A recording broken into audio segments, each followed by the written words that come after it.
श्री मद्भागवत गीता के पहले अध्याय का महात्म्य। श्री पार्वती जी ने कहा, भगवान, आप सब तत्वों के ज्ञाता हैं। आपकी कृपा से मुझे श्री विष्णु संबंधी नाना प्रकार के धर्म सुनने को मिले हैं, जो समस्त लोक का उद्धार करने वाला है। देवेश, अब मैं गीता का महात्म्य सुनना चाहती हूँ, जिसका श्रवण करने से श्री हरि में भक्ति बढ़ती है। श्री महादेव जी बोले, जिनका श्री विग्रह अलसी के फूल की भांति श्याम वर्ण का है, पक्षी राज गरुड़ की ही जिनके वाहन है, जो अपनी महिमा से कभी च्युत नहीं होते और तथा शेष नाग की शैया पर शयन करते हैं, उन भगवान महाविष्णु की हम उपासना करते हैं। एक समय की बात है, मूर दैत्य के नाशक भगवान विष्णु शेष नाग के रमणीय आसन पर सुखपूर्वक विराजमान थे। उस समय समस्त लोकों को आनंद देने वाली भगवती लक्ष्मी ने आदर पूर्वक प्रश्न किया। श्री लक्ष्मी जी ने पूछा, भगवान, आप संपूर्ण जगत का पालन करते हुए भी अपने ऐश्वर्य के प्रति उदासीन से होकर जो इस क्षीर सागर में नींद में ले रहे हैं, इसका क्या कारण है?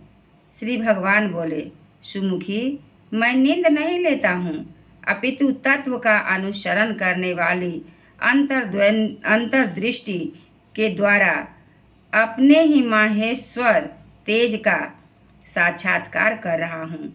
देवी, यह वही तेज है जिसका योगी पुरुष कुशाग्र बुद्धि के द्वारा अपने अंतःकरण में दर्शन करते हैं और जिससे मीमांसक विद्वान वेदों का सार तत्व निश्चित करते हैं। वह माहेश्वर तेज एक अजर प्रकाश स्वरूप आत्मरूप, रोग शोक से रहित अखंड आनंद का पुंज, निष्पंद निरीह तथा द्वैत रहित है।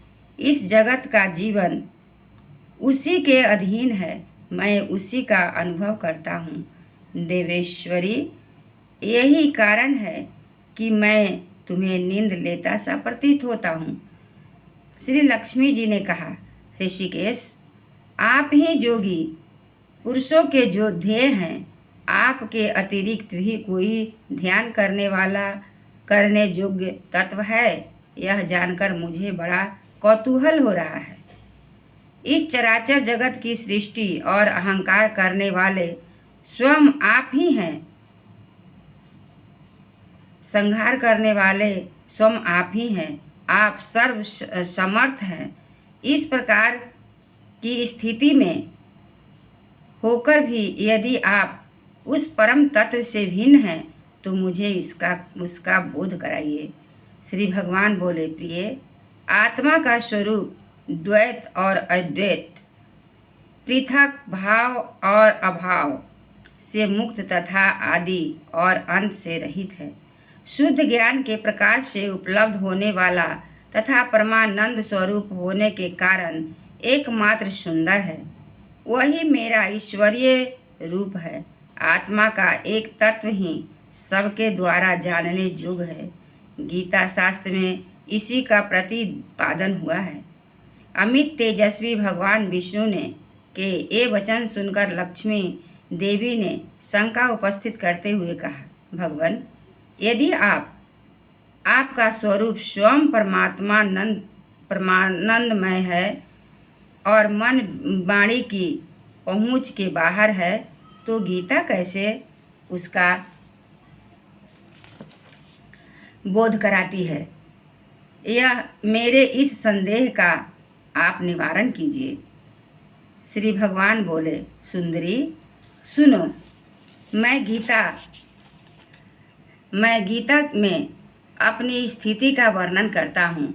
क्रमशः सुनो, मैं गीता में अपनी स्थिति का वर्णन करता हूँ। क्रमशः 5 अध्यायों को तुम 5 मुख द्वारा जानो, 10 अध्यायों को 10 भुजाएं समझो तथा 1 अध्याय को उदर और 2 अध्यायों को दोनों चरण जानो।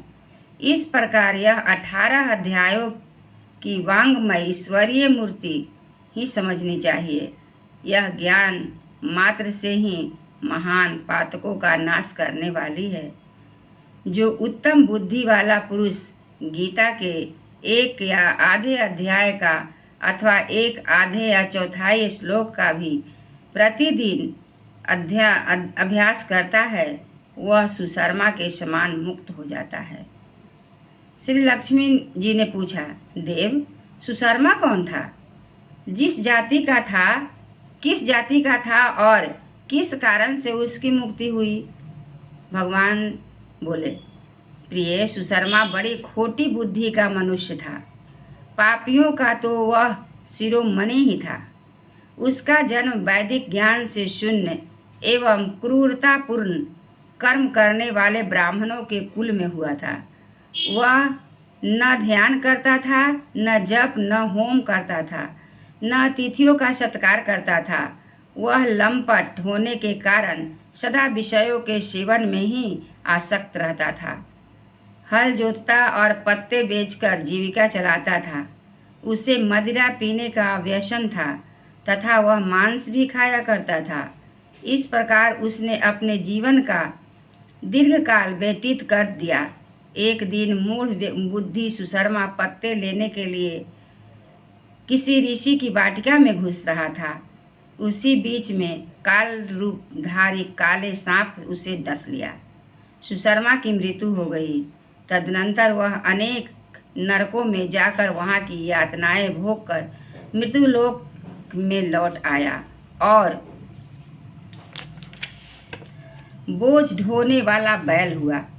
उस समय किसी पंगु ने उसके जीवन को आराम से व्यतीत करने के लिए खरीद लिया। बैल ने अपनी पीठ पर पंगु का भार ढोते हुए बड़े कष्ट से 7-8 वर्ष बिताए। एक दिन पंगु ने किसी ऊंचे स्थान पर बहुत देर तक बड़ी तेजी के साथ उस बैल को घुमाया। इससे वह थक कर बड़े वेग से पृथ्वी पर गिरा और मूर्छित हो गया। उस समय वहाँ कुतूहलवश आकृष्ट हो बहुत से लोग एकत्रित हो गए। उस जन समुदाय में से किसी पुण्यात्मा व्यक्ति ने उस बैल का कल्याण करने के लिए उसे अपना पुण्य दान किया। तत्पश्चात कुछ दूसरे लोगों ने भी अपने अपने पुण्यों को याद करके उन्हें उसके लिए दान किया। उस भीड़ में एक वेश्या भी खड़ी थी। उसे अपने पुण्य का पता नहीं था, तो भी उसने लोगों की देखा देखी उस बैल के लिए कुछ त्याग किया। तदनंतर जमदूत के दूत उस मरे हुए प्राणी को पहले जमपुरी ले गया। वहाँ यह विचार के कि यह वेश्या के दिए हुए पुण्य से पुण्यवान हो गया है, उसे छोड़ दिया गया। फिर वह भूलोक में आकर उत्तम कुल और शील वाले ब्राह्मण के घर में उत्पन्न हुआ। उस समय भी उसे अपने पूर्व जन्म की बातों का स्मरण बना रहा। बहुत दिनों के बाद उस अपने अज्ञान को दूर करने वाले कल्याण तत्व का जिज्ञासु होकर वह उस वेश्या के पास गया और उसके दान की बात बतलाते हुए उसने पूछा, तुमने कौन सा पुण्य दान किया था? वेश्या ने उत्तर दिया, वह पिंजरे में बैठा हुआ तोता प्रतिदिन कुछ पढ़ता है, उससे मेरा अंतःस्थल पवित्र हो जाता है। उसी का पुण्य मैंने तुम्हारे लिए दान कर दिया था। इसके बाद उन दोनों ने तोते से पूछा। तब वह तोता अपने पूर्व जन्म का स्मरण करने के प्राचीन इतिहास कहना आरंभ किया। शुक बोला, पुनर्जन्म में मैं विद्वान होकर भी विद्वता के अभिमान से मोहित रहता था।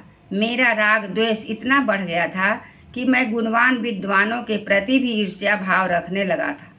फिर समय अनुसार मेरी मृत्यु हो गई और मैं अनेकों घृणित लोकों में भटकता फिरा। उसके बाद इस लोक में आया। सद्गुरु की अत्यंत निंदा करने के कारण तोते के कुल में मेरा जन्म हुआ। पापी होने के कारण छोटी अवस्था में ही मेरा माता पिता से वियोग हो गया। एक दिन मैं ग्रीष्म ऋतु पे तपे हुए मार्ग पर पड़ा था। वहाँ से कुछ श्रेष्ठ मुनि मुझे उठा लाए और महात्माओं के आश्रम के भीतर एक पिंजरे में उन्होंने मुझे डाल दिया। वही मुझे पढ़ाया गया। ऋषियों के बालक बड़े आदर के साथ गीता के प्रथम अध्याय की आवृत्ति करते थे। उन्हीं से सुनकर मैं भी बारंबार पाठ करने लगा। इसी बीच मैं एक चोरी करने वाले बहेलियों ने मुझे वहाँ से चुरा लिया। तत्पश्चात इस देवी ने मुझे खरीद लिया। यही मेरा वृतांत है, जिसे मैंने आप लोगों से बता दिया। पूर्व काल में मैंने इस प्रथम अध्याय का अभ्यास किया था, जिससे मैंने अपने पाप को दूर किया था। फिर उसी में से इस वेश्या का भी अंतःकरण शुद्ध हुआ है और उसी के पुण्य से ये द्विज श्रेष्ठ सुशर्मा भी पाप मुक्त हुए हैं। इस प्रकार परस्पर वार्तालाप और गीता के प्रथम अध्याय के महात्म की प्रशंसा करके वे तीनों निरंतर अपने अपने घर पर गीता का अभ्यास करने लगे। फिर ज्ञान प्राप्त करके वे मुक्त हो गए। इसलिए जो गीता के प्रथम अध्याय को पढ़ता, सुनता और अभ्यास करता है, उसे इस भवसागर को पार करने में कोई कठिनाई नहीं होती है। एक बार बोलिए श्री कृष्ण भगवान की जय।